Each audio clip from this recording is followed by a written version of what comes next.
George Pearson, and this is a Photoshop Elements video. If you enjoyed this video, make sure that you subscribe to my channel and also click the like button.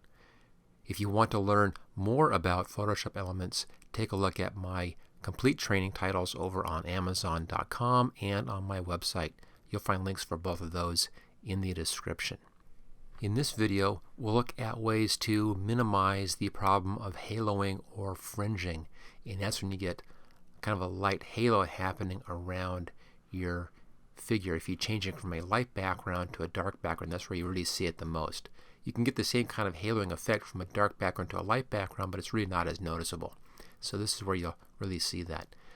To show you what I'm talking about here, let's just do a real quick demonstration. I'll use the magic wand, and let's just have a tolerance here of 20. Looks pretty good. I'm in pretty tight right there. That's fine. And let's put this on the add, and then I'll click in here and I'll click over there. Let's now invert this selection. So select invert, and then I'll make a copy of that. So layer, new, layer via copy. There we go. What that does is it gives us a transparent background. I've actually removed those parts of that. We now can go ahead and put a gradient behind this, and you'll see where the haloing problem comes in. I'll put a new layer right in behind this layer. Let's come down to our background, click on new layer. There's our new layer. We'll put a gradient in here.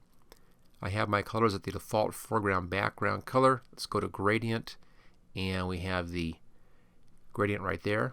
The first standard option is right here, foreground to background, in this case black to white, which is perfect. And I'll just pull a gradient from the upper left hand corner down to the bottom right, and that gives us a dark gradient here and a light gradient over here. You can see the haloing effect very easily right in there. So you got that kind of a light edge and kind of a light edge on the fingers in here. That's what we're going to be trying to get rid of. Now the first and easiest way to get rid of a halo, you can see it right down here, and let's change the background to something a very, very similar value. So here's a light background with a light edge, and you don't see that halo in there. You begin to see it as it comes into a darker background, and it's really apparent over here with a real dark background. There are two ways to really minimize this effectively.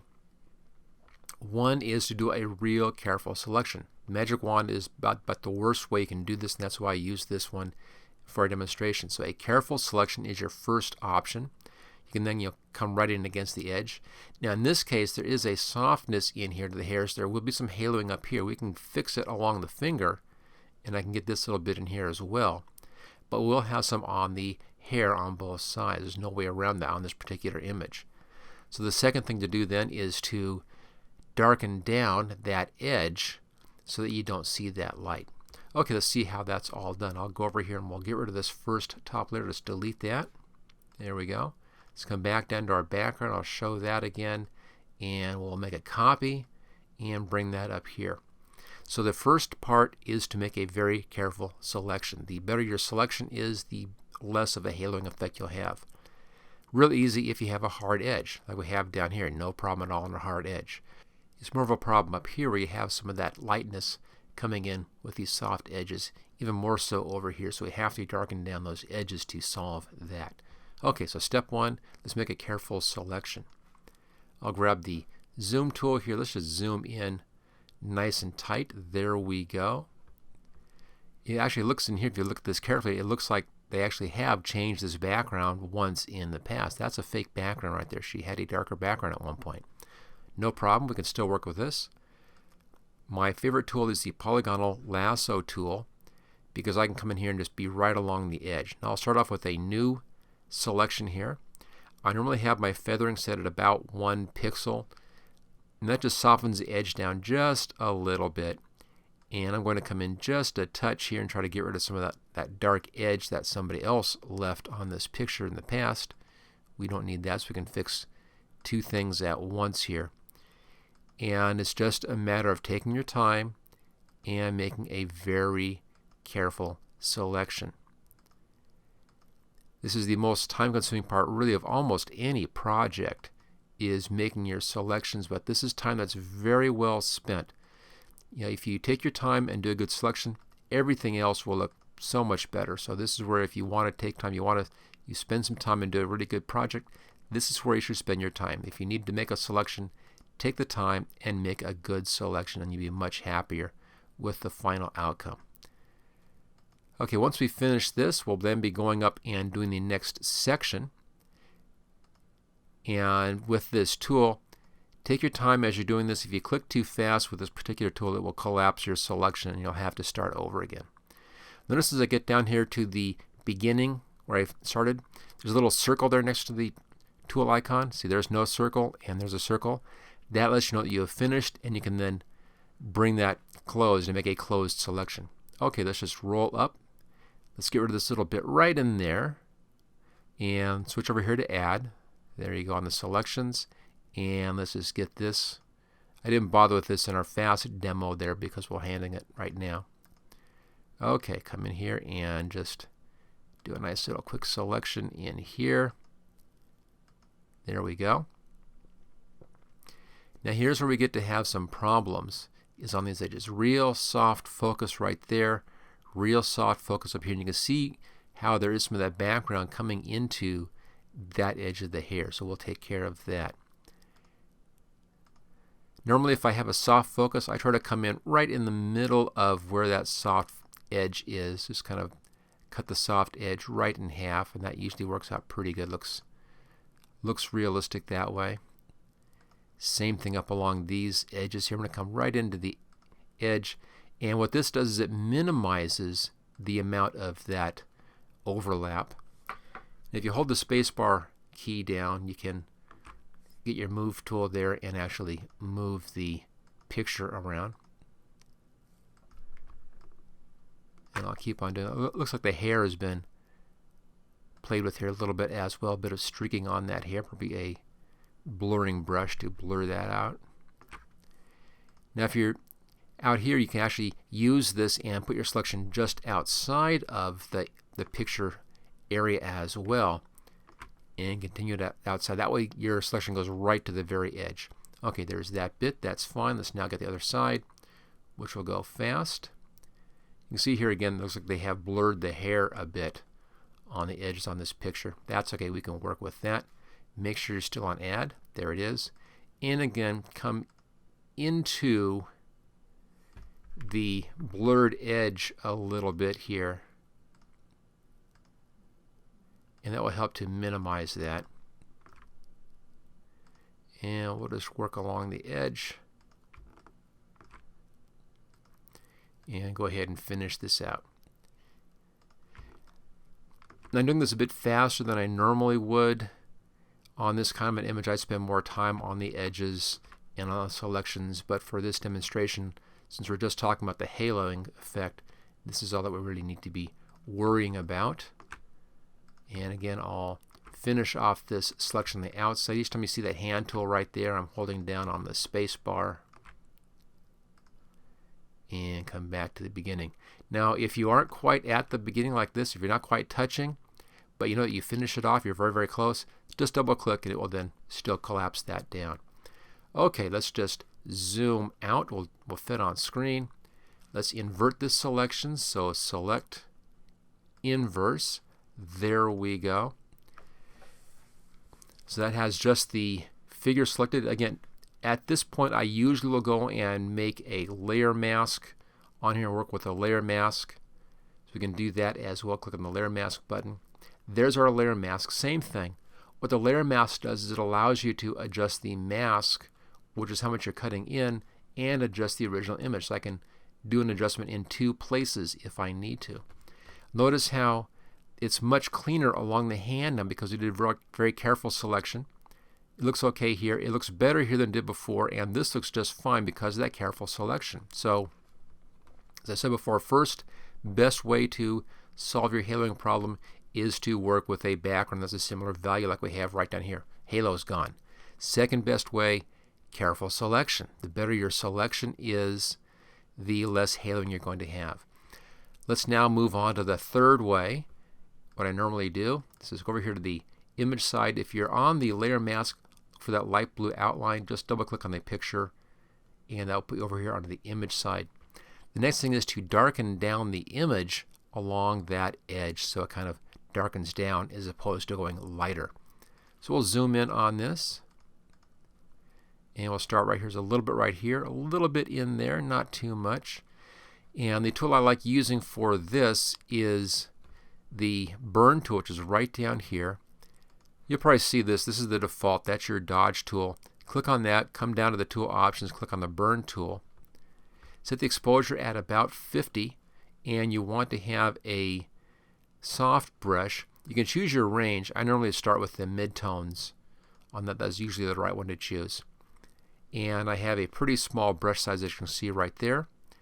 And I'm just going to paint this right over that edge and try to darken down that edge. Now sometimes this works, sometimes it doesn't. See here, it's not really doing that much on this. It's darkening down in here, but it's not really getting that edge that much. So I need to cut this back in a little bit further. That's where having the layer mask also works. With the layer mask, the white shows and black hides. So to hide that edge, let's switch over to a black paintbrush. Go to black, and let's choose a nice small brush in here. Very, very small brush. There we go. You want to keep the opacity here at 100%, and then just come in and very carefully paint right along that edge. And what I'm doing right now is I'm painting black onto the layer mask, and I'm actually cutting in a little bit further into the image.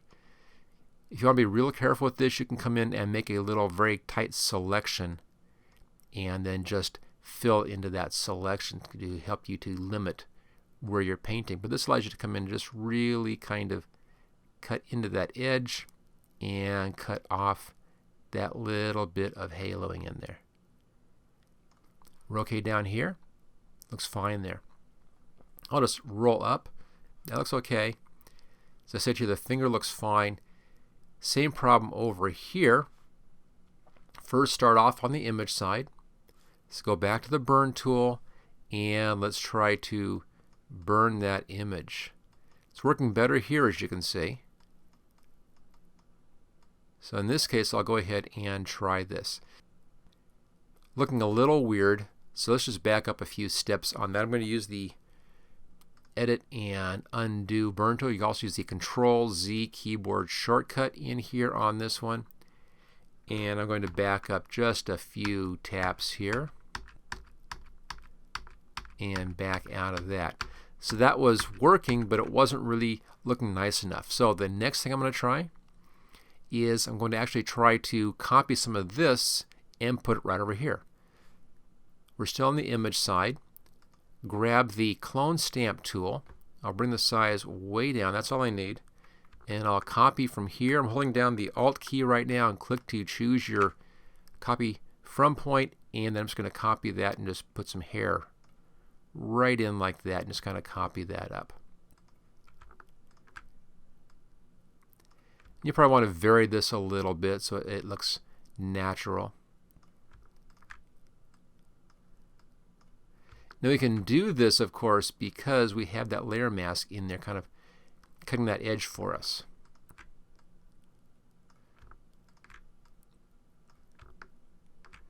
And we'll just move up and continue to copy in some of that hair. And right up here, let's just kind of edge up to that. There we go. So I just filled it in with some more hair on that side. Let's check the right hand side. And same sequence on the image. I'll first start off with the burn tool. And let's try just burning that edge a little bit and see what that does for us.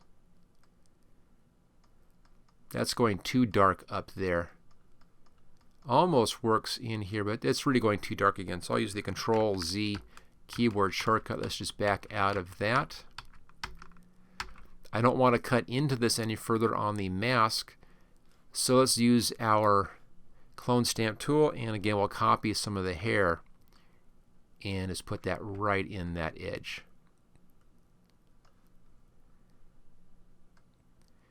And I'll just pull that straight down, maybe a little change of value. I didn't like that too much. Let's undo that.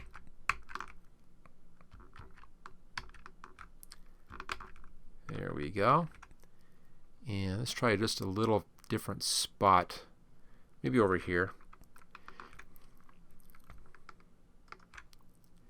This is the trickiest part about the clone stamp tool, is finding just the right values for a good look. And it takes some back and forth sometimes to do this. Notice how because of the layer mask, I can paint right over the edge and you won't see it because the layer mask is hiding that part. It makes it just a little bit easier this way. Also, with this hair, you want to do longer runs on this tool to help it to look more natural. Okay, we're just about done on this one. I'll just continue to copy it straight on down, and I think that looks pretty good. Okay, I think we are there. Let's go ahead and set this back to fit on screen, and that looks pretty good. So there it is, a few different ways to do that. Quick review here. Best way is to stay with the similar value background. So we had a light background to begin with. If we go to a new light background, as I have on the right side of this, you won't see that haloing effect. You've seen this in some of my other videos. One of them, the helicopter video, I have a helicopter on a blue sky and put it onto a cloudy sky. You didn't see any haloing because the sky color was the same, and that's this concept right down here. Second concept is to come in and do a real nice, tight, clean selection. The better your selection, the less of a haloing effect you should be getting.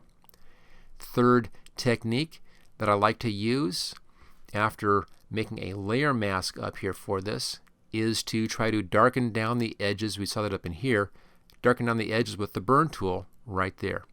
Fourth technique is to try to adjust the layer mask to bring it in a little bit tighter. We use that up here on the finger where we brought the layer mask in a little bit further to hide a little bit more of that edge, and that worked out fine here.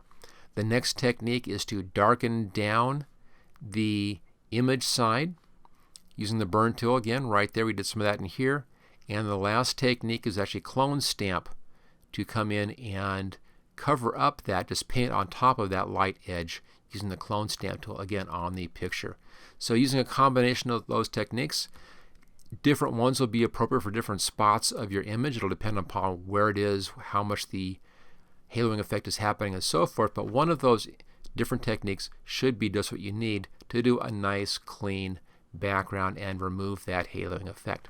So there you go, a few ideas on how to clean up and hide that haloing or fringing effect when you're taking an image from a light background and putting it onto a dark background. Thank you for watching my video. I hope you found it useful. If you like this video, click on the like button below to let others know. You can click the subscribe button so you don't miss any of my videos in the future. I'm frequently uploading new training videos. Don't forget to check out my website at howtogurus.com.